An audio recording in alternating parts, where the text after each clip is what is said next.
ছোটনাগপুরের আকাশ তখন ধুলোয় ধূসরিত। যে অরণ্য একসময় আদিবাসীদের অন্ন জোগাত, পরাধীনতার বিষবাষ্পে সেই অরণ্যই তখন দীর্ঘশ্বাসে ভারী। মহুয়ার ঘ্রাণ ছাপিয়ে তখন বাতাসে লাঞ্ছনার গন্ধ। পাহাড়ের কোলঘেঁষা গ্রামগুলোতে তখন আর বাঁশির সুর শোনা যায় না। শোনা যায় শুধু ব্রিটিশ বুটের কর্কশ শব্দ আর শোষিতের আর্তনাদ। ঠিক সেই জমাটবদ্ধ অন্ধকারের বুক চিরে উদয় হলেন অরণ্যের এক সূর্য সন্তান। তিনি শোষণের বিরুদ্ধে এক অবিনাশী মন্ত্র ফুঁকে দিলেন। নাম তার বিরসা মুন্ডা, যাকে মানুষ ভালোবেসে ডাকত ধরতি আবা বা পৃথিবীর পিতা। নমস্কার, আজকের কাহিনী এক মরণজয়ী মহাবিপ্লবের। আজকের কাহিনী উলগুলান। 1875 সালের নভেম্বর মাসের এক কনকনে শীতের সকালে উলিহাতু গ্রামের এক কুঁড়ে ঘরে বিরসার জন্ম। তার বাবা সুগনা মুন্ডা আর মা কর্মী হাতু। দারিদ্র ছিল তাদের নিত্যদিনের সঙ্গী। জঙ্গল থেকে কাঠ কেটে আর সামান্য চাষাবাদ করে কোনো মতে দিন কাটত তাদের। ছোটবেলা থেকেই বিরসা ছিলেন ভীষণ চঞ্চল আর তীক্ষ্ণ বুদ্ধির অধিকারী। মাঠের গরু চড়াতে চড়াতে তিনি বাঁশিতে এমন সুর তুলতেন যে বনের পশুরা পর্যন্ত থমকে দাঁড়াত। কিন্তু সেই সুরের ভেতরেই মিশেছিল এক চাপা যন্ত্রণা, নিজের মাটির ওপর নিজের অধিকার না থাকার যন্ত্রণা। দারিদ্র্যের তাড়নায় বিরসার শৈশব কেটেছে এক গ্রাম থেকে অন্য গ্রামে, কখনো দাদুর বাড়ি, কখনো কাকার বাড়ি। পেটের দায়ে তার পরিবারকে বারবার যাযাবরের মতো ঠিকানা বদল করতে হয়েছে। পড়াশোনায় খুব ভালো ছিলেন বলে এক শিক্ষক পরামর্শ দিলেন তাকে মিশনারি স্কুলে ভর্তি করতে। কিন্তু সেখানে ছিল এক কঠিন শর্ত, নিজের ধর্ম ত্যাগ করতে হবে। শিক্ষার জন্য বিরসা রাজি হলেন। নাম হলো বিরসা ডেভিড। কিন্তু সেই স্কুলের চার দেয়ালের ভেতরে তিনি যা দেখলেন তা তার কচি মনে বিষাদের পাহাড় জমিয়ে দিল। মিশনারি স্কুলে পড়াশোনার সময় বিরসা লক্ষ্য করলেন শিক্ষকেরা কেবল জ্ঞান দান করছেন না, বরং আদিবাসীদের নিজস্ব সংস্কৃতি আর বিশ্বাসকে অবজ্ঞা করছেন। তিনি বুঝতে পারলেন এই সাহেবরা তাদের পরিচয় চুরি করতে চায়। একদিন ক্লাসে এক সাহেব শিক্ষক মুন্ডা সম্প্রদায়কে নিয়ে কটু কথা বলায় বিরসা রুখে দাঁড়ালেন। তিনি বুঝলেন সাহেব সাহেব এক টোপি, অর্থাৎ ব্রিটিশ কোম্পানি আর মিশনারি সবার লক্ষ্য এক, আদিবাসীদের দমিয়ে রাখা। তিনি স্কুল ছেড়ে দিলেন। তার মনে হলো এই তথাকথিত আধুনিক শিক্ষা নিয়ে কি হবে যদি নিজের জাতির আত্মসম্মানই না থাকে। তিনি ফিরে এলেন তার অরণ্যে, তার আদিবাসী ভাইদের কাছে। তার এই ফিরে আসা ছিল এক নতুন বিপ্লবের শুরু।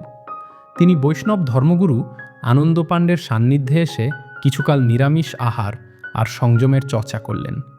তিনি শিখলেন যে সমাজকে ভেতর থেকে শুদ্ধ না করলে বাইরের শত্রুর বিরুদ্ধে লড়াই করা যাবে না। অরণ্যের অধিকার ও দিকুদের গ্রাস। সেই সময় ব্রিটিশ সরকার এক ভয়ঙ্কর আইন নিয়ে এলো। যে জঙ্গল ছিল আদিবাসীদের প্রাণ, সেই জঙ্গলকে তারা সরকারি সম্পত্তি ঘোষণা করল। বংশ পরম্পরায় যে মাটির মালিক ছিল মুন্ডারা, সেখানে তারা হয়ে গেল ভাড়াটে শ্রমিক। আর এই সুযোগে এলো দিকু বা বহিরাগতরা।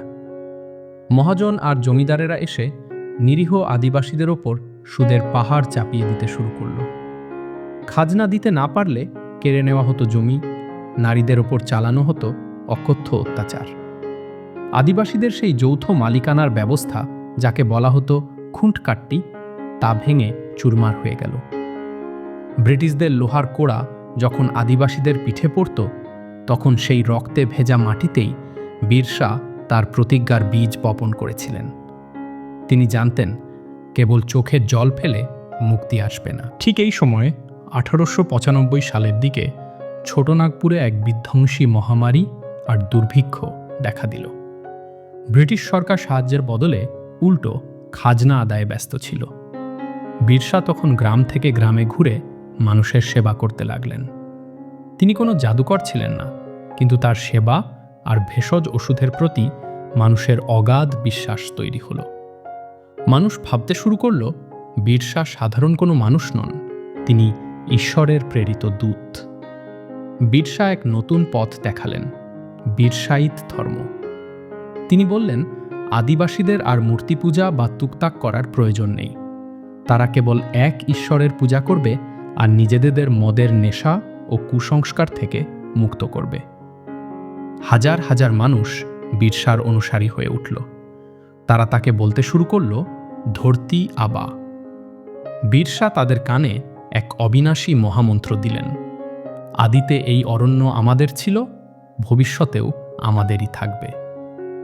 বিদ্রোহের আগুন এবার ধিকি ধিকি জ্বলতে শুরু করল। বীরসা ডাক দিলেন উলগুলানের। উলগুলান মানে হল এক বিশাল আলোড়ন, এক চরম বিপ্লব। বীরসা ঘোষণা করলেন, দিকুদের রক্তে মাটি রাঙিয়ে দেব, যেমন লাল রঙের ঝান্ডা ওড়ে। এই উক্তিটি বীরসার চরম বিদ্রোহের রূপ ফুটিয়ে তোলে। এখানে দিকু বলতে তিনি ব্রিটিশ এবং তাদের সহযোগী শোষক জমিদারদের বুঝিয়েছিলেন। তিনি কোনো তলোয়ার বা বন্দুক নিয়ে আসেননি, তার হাতে ছিল কেবল একতারা আর বাঁশি, যা যুদ্ধের সময় ধনুকে পরিণত হতো। ব্রিটিশ বুটের শব্দে যখন অরণ্য প্রকম্পিত, তখন বীরসা কেবল সাহস নয়, মগজাস্ত্র দিয়ে শত্রুকে কুপোকাত করেছিলেন। একবার এক গোপন আস্তানায় ব্রিটিশ বাহিনী বীরসাকে ঘিরে ফেলে কামানের গোলা ছুড়তে শুরু করে। সরাসরি যুদ্ধে সঙ্গীদের মৃত্যু নিশ্চিত জেনে বীরসা এক অভাবনীয় কৌশল ফাঁদলেন। তিনি শত শত লম্বা বাঁশের লাঠি মাটির ওপর পুঁতে সেগুলোতে আদিবাসীদের পাগড়ি ও রঙিন পোশাক পরিয়ে দিলেন। ভোরের কুয়াশায় দূর থেকে মনে হচ্ছিল যেন এক বিশাল মুন্ডা বাহিনী যুদ্ধের জন্য প্রস্তুত।